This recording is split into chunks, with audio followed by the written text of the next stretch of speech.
दोस्तों की हाल चाल जनाब तुसी वेखदे पे हो अपना देश पंजाब टीवी ते मैं तुहाडा मेज़बान मोहम्मद नदीम खरल।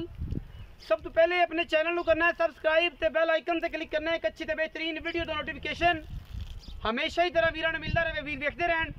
अज अल्लाह दे खास फजल दे नाल लैके हाजिर होए हैं चौलस्तानी इंपोर्टेड दा क्रॉस बेहतरीन जनाब लाजवाब एक गाय है मेरे कोल अलहमदुलिल्लाह पसंद आएगी वीरां नूं। बाकी हर चीज़ मुकद्दरा ना मिलती है लेने देने मुकद्दर होंदे ने। अपना देश पंजाब टीवी हमेशा बेहतरीन नीली रावी दे और जनाब नायाब नस्ल दियां गावां दी वीडियो लैके हमेशा हाजिर होंदे रहंदे और अपना देश पंजाब टीवी दी हमेशा दी कोशिश है। यह जनाब गां है घरेलू गां लैके हाजिर होए हैं। गां नूं कंन तुसीं चेक करना है, गां दी नस्ल चेक करनी है। क्रॉस चौलस्तान दे विच है, इंपोर्टेड चौलस्तानी क्रॉस है। अल्लाह दे फजल नाल कोई गर्मी कोई सर्दी किसी किस्म का इनू कोई इशू नहीं। बाकी हर चीज़ तुहाडे सामने है। अल्लाह दे खास फजल नाल लेने देने मुकद्दर थब्बे लाई फिरदी है, मेले लाई फिरदी है जनाब। गां सिर ते एवें एक एक अद्धी अद्धी इंची हल्का हल्का सिंग है, रुग रुग दा थान है, थब्बियां दा वाना भांडा सुथरा है। बाकी गां का कद बहुत तुहाडे सामने है माशाल्लाह। प्रिंट बड़ा खूबसूरत है, चौलस्तानी ते इंपोर्टेड दा क्रॉस है। बाकी लेने देने मुकद्दर ने। अगला पैर ब्लैक है, बाकी तीनों पैर सफेद ने। बूथी उत्ते चिंबे गए ने, कान ने सिर्फ चार उंगल ने। और जनाब माशाल्लाह ये बेहतरीन और नायाब क्रॉस है। अल्लाह दे फजल नाल खास उल खास इंपोर्टेड चौलस्तानी दा इंशाल्लाह चीज़ पसंद आएगी। वीडियो अच्छी लगे वीडियो को लाइक शेयर ते कमेंट जरूर करना है, अपनी राय नाल जरूर आगाह करना है। पूरी बरीक बच्ची मुँह तो जरा मुँह खोले जरा पाए मुँह तो चौगी छिकी चार ही लगती मैं चार दंद है यार। ये कन्या लिखा तो चार दंद है जी। मुँह तो चौगी है, दूजन बैड मुँह तो चौगी, पीछे बच्ची सेक्स सीमन दी और माशाल्लाह बड़ा ही नायाब और बेहतरीन तोहफा अल्लाह के खास फजल दे नाल।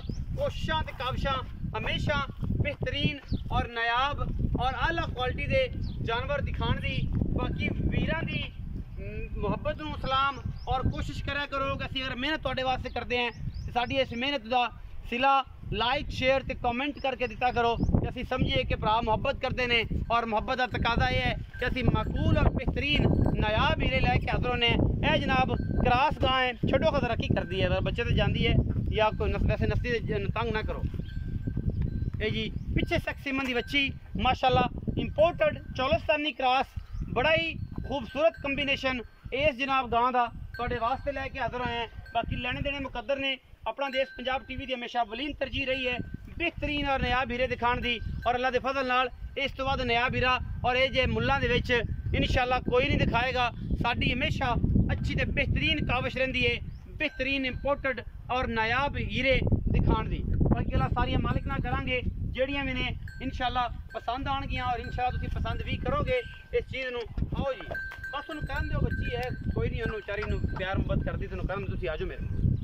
अस्सलाम वालेकुम जी। जी वालेकुम सलाम भाईजान की हाल चाल? अल्हम्दुलिल्लाह जी। सेहत तबीयत ठीक है? अल्लाह दा करम जी। की नाम है वीरे दा? मेरा नाम जी अजमत अली। अजमत अली भाई अजमत अली गां दिखाई है। हाँ जी। गां नूं किनवा सुआ है, कदों सुई है, इस टाइम दुध कितना है, पिछले सुबह का की रिकॉर्ड है, व्यापार दी है घर दी है, सारी गल दस। पहली गल तो है जी लाला अपनी कर दी है कर दी है। दूसरा बार है जी। दूसरा बार है ठीक है। पिछले सुबह का रिकॉर्ड है 16-17 लीटर 16 तो 17 लीटर जी इंशाल्लाह। ते अल्लाह के हुक्म नाल तीसरा दिन हो गया जी रसोई नूं। अच्छा ते 14 लीटर दी हाजिर वक्त चोर है जी माशाल्लाह इंदा जी। अच्छा इंशाल्लाह अल्लाह नाल मेहनत है जी 20 लीटर जेड़ा प्लस करेगी प्लस कर जाएगी। पिछले 16-17 लीटर का रिकॉर्ड है, इस टाइम 14-15 किलो चोंदे पे हो जी। ते हुण इंशाल्लाह ये तीसरा दिन है जी ते इस टाइम 14-15 किलो बोड़ा दो टाइम तसल्ली बख्श है इंशाल्लाह। बाकी बच्चे नूं छड्ड के थान। हाँ जी। ते ये जेहड़ी चीज़ है ये दुध नूं 20-22 सिर तक करना चाहिए इंशाल्लाह ये अल्लाह के हुक्म ना करेगी। और एक क्रॉस जेड़ा है इंपोर्टेड चौलस्तानी। हाँ जी। अच्छा मगर अच्छी ये मगर बच्ची। अच्छा अजमतुल्लाह ये दसो कि कोई वादा घाटा हवाने च छट्टा फौरा गंढ मरोड़ी कोई ऐसी चीज़ किसी चीज का ऐप कोई नहीं जी। हर चीज़ की गारंटी इंशाल्लाह तसल्ली सोने वर्गा माल सोने वर्गे पैसे जी, सोने वर्गा माल जी। अब्दुल्ला भाई पीछे बच्ची तुसी दसी है तीन दिन दी सोई हुई है। हाँ जी। पिछले सुबह दसा रिकॉर्ड को 16-17 किलो का इस दफा इंशाल्लाह इस टाइम मौजूदा जेड़ा 14-15 किलो बाकी इंशाल्लाह 20-22 लीटर करने वाली इन्होंने करना तो फिर करना कि नहीं किसी भी नहीं करना। हाँ जी। बरीक बड़ी है। हाँ जी। अच्छा की मुहब्बत प्यार वाला मुल कर दो मार्केट वाला भी ते साडे नाल जेड़े चाहत गल्लां साडे नाल पक्कियां करनियां ने पंडा नहीं बननियां पंडा बनने नाल माल भी नहीं विकदा ते बंदा बिजत भी लोग बहुत ज़्यादा करते हैं। ऐसी गल करनी जिहदे नाल रूह मेरा भी राजी होवे तुहाडा भी ते सजना भरावां दा भी राजी होवे। ਸਰ ਮੁੱਲ ਤਾਂ ਅਸੀਂ ਜੋ ਮਰਜ਼ੀ ਕੀਤੀ ਜਾਈਏ ਸਹੀ ਲੇਕਿਨ ਪਹਿਲੀ ਗੱਲ ਕਿ ਅਸੀਂ ਮੁੱਲ ਕੀਤਾ ਹੀ ਕੋਈ ਨਹੀਂ ਕਿਸੇ ਨਾਲ ਠੀਕ ਹੈ। ਦੂਸਰੇ ਨੰਬਰ ਤੇ ਤੁਸੀਂ ਭਰਾ ਜੇ ਤੇ ਤੁਹਾਡੀ ਜ਼ਾਤ ਵਾਸਤੇ ਮੁੱਲ ਇਹਦਾ ਹੈਗਾ ਜੀ 3,20,000 ਰੁਪਇਆ 3,20,000 ਹਾਂਜੀ। ਇਹਦੇ ਵਿੱਚ ਕੋਈ ਲਾੜ ਪਿਆਰ ਵੀ ਹੋ ਜਾਏਗਾ, ਉਹ ਕਰ ਲਾਂਗੇ ਜੀ, ਕੋਈ ਵਿਰਾਟ ਪਿਆਰ ਵਾਲਾ ਤੇ ਕਰ ਲਾਂਗੇ ਉਨੀ ਵੀ ਹੋ ਜਾਏਗੀ, ਇਨਸ਼ਾਅੱਲਾ ਚਾਹਤ ਹੋ ਜਾਏਗੀ, ਬਿਲਕੁਲ ਪੂਰੀ ਮੁਹੱਬਤ ਕਰਾਂਗੇ, ਪੂਰੀ ਮੁਹੱਬਤ ਹੋ ਜਾਏਗੀ। 3,20,000 ਰੁਪਏ ਦੀ ਡਿਮਾਂਡ ਕਰਦੇ ਨੇ। ਲਾੜ ਪਿਆਰ ਦੇ ਵਿੱਚ ਹੈ, ਮੂੰਹ ਤੋਂ ਇਹ 4 ਦੰਦ ਹੈ, ਦੂਜਾ ਸੂਆ ਇਹ ਸੂਈ ਹੈ, ਪਿੱਛੇ ਸਕਸੀਮਤ ਦੀ ਬੱਚੀ ਹੈ, ਖੁਦ ਇੰਪੋਰਟਡ ਚੋਲਿਸਤਾਨੀ क्रास है और बड़ा ही नायाब ਕੰਬੀਨੇਸ਼ਨ है। कोई गर्मी सर्दी नाल इनू इशू कोई नहीं। साडा टैंपरेचर आरिफ वाला दा टैंपरेचर राउंड अबाउट बावन का टैंपरेचर 42-43 हमेशा रहता है और अगर इस गर्मी में कोई इशू नहीं ना होता तो इंशाल्लाह सियालकोट सरगोदा पाकिस्तान के किसी भी हिस्से इंशाल्लाह इनू कोई इशू नहीं होता। वीडियो अच्छी लगे वीडियो लाइक शेयर ते कमेंट जरूर करना है, अपनी राय नाल जरूर आगाह करना है। पाकिस्तान जिंदाबाद, पाक आर्मी हमेशा।